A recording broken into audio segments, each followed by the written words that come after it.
For every swing, every moment, the Milwaukee Brewers fight. It's not just about hitting the ball, it's about leaving a legacy. Hey, Brew Crew! Welcome back to Brewers Fan Central, your #1 channel for everything about our beloved Milwaukee Brewers. This is your guy, bringing you the latest and hottest information straight from the inside track at AmFam Field. Before we dive deep into today's news, and believe me, this is one that's going to make some serious noise in Milwaukee, I want to make that special request. If you are a true member of the Brew Crew, if you bleed blue and yellow and want to stay on top of every move, every strategy, and every detailed analysis of this crucial offseason, do yourself a favor. Click that subscribe button right now down below. Don't forget to ring that notification bell. It's the only way to guarantee you won't miss a single thing, and I promise to bring you content you won't find anywhere else. Thanks so much for the support. You are the soul of this channel.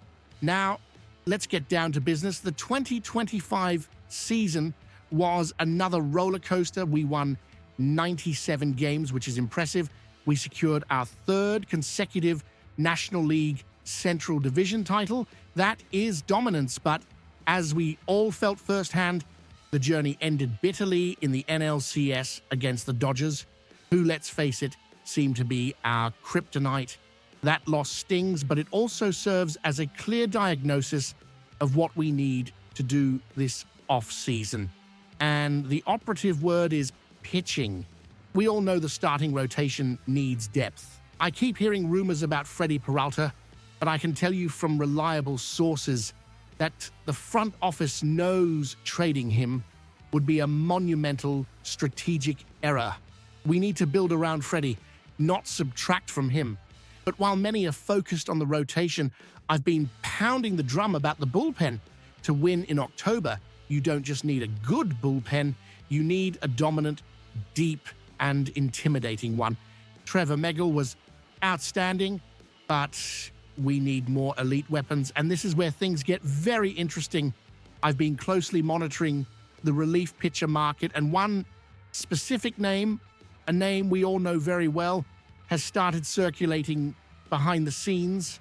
I'm talking about the 2-time All-Star, 2-time Reliever of the Year award winner, and former National League Rookie of the Year, Devin Williams.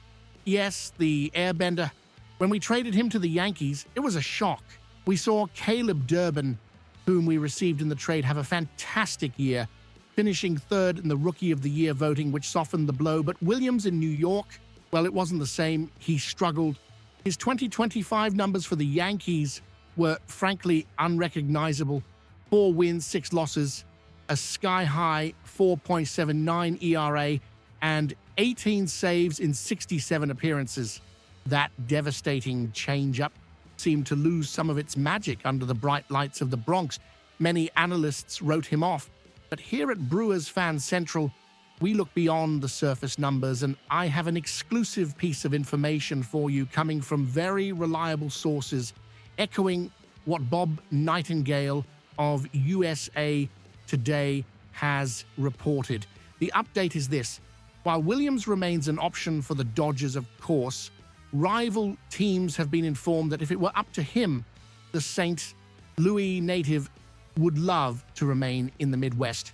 This information is a bombshell. Let's analyze what this means strategically for the Brewers. First, the Midwest factor. This isn't just a geographical preference, it's a flare signal. Williams wants to return to an environment where he feels comfortable, where he can be himself, far from the relentless pressure of the New York media. Milwaukee isn't just the Midwest, it's home. This is where he became a superstar. This is where he perfected the airbender. We know our clubhouse environment is one of the best in the league, and for a pitcher who needs to find his confidence and his mechanics again, returning to a familiar system could be exactly what he needs to unlock his potential once more. The second part of this analysis is the cost. This is a classic buy low opportunity, something our front office, led by Matt Arnold, specializes in. Williams' struggles with the Yankees in 2025 have drastically tanked his market value. He's not going to command the massive contract he seemed destined for 2 years ago for a small market team like Milwaukee, which has to be surgical with its spending. This is a golden opportunity. Think about it, Brew Crew. We traded him at the peak of his value and received a valuable young asset, Caleb Durbin. Now, we have the chance to bring him back for a fraction of the price after his value was temporarily depreciated in another market. This would be a master stroke of asset management. The risk is minimal. If he comes back and struggles, the contract will likely be manageable. But the potential reward, it's gigantic. We are talking about a pitcher who, a very short time ago, was considered the most dominant reliever in baseball. If he can recapture 80% of what he was, he instantly transforms our bullpen. Imagine the scenario for 2026, an eighth inning with a revitalized Devin Williams, setting up the game for Trevor Megill in the ninth, or vice versa. That shortens the game. That takes the pressure off our starting rotation, knowing they only need to deliver 6 solid innings.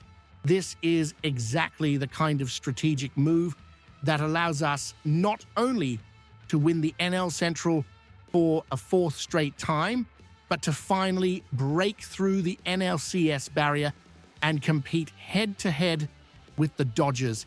This is a story I will be following very closely this winter because it makes perfect sense for both parties.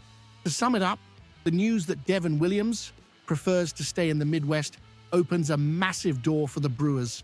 It's a low-risk, high-reward acquisition that fits our small market philosophy perfectly and addresses a clear need in the bullpen.